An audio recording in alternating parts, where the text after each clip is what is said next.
देवशनी एकादशी व्रत कथा। आषाढ़ मास के शुक्ल पक्ष की एकादशी को देवशनी एकादशी कहा जाता है। ये व्रत बहुत ही पुण्यदायी और मोक्ष देने वाला माना जाता है। इसी दिन से चातुर्मास की शुरुआत होती है और भगवान विष्णु क्षीर सागर में योग निद्रा में चले जाते हैं। पुराणों में वर्णित कथा के अनुसार बहुत प्राचीन काल में सूर्य वंश में एक राजा हुए जिनका नाम था मानधाता। वे बड़े धर्मात्मा, सत्यवादी और प्रजा की भलाई करने वाले राजा थे।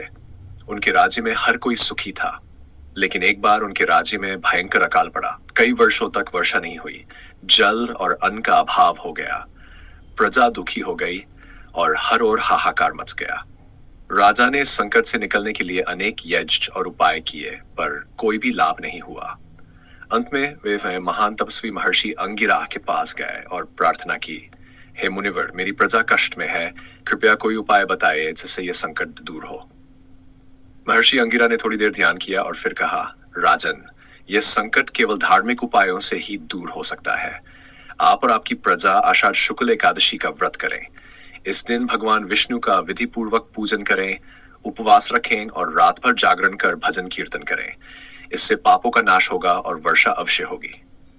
राजा मानधाता ने महर्षि के बताए अनुसार पूरे राज्य में एकादशी व्रत का प्रचार कराया।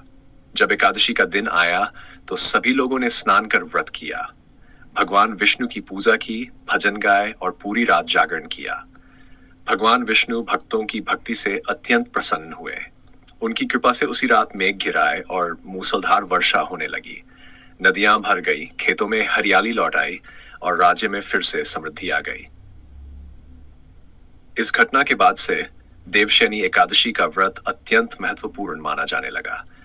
कहा जाता है कि जो भी भक्त श्रद्धा से इस व्रत को करता है उसे 100 जन्मों के पापों से मुक्ति मिलती है और अंत में वह वैकुंठ धाम को प्राप्त करता है।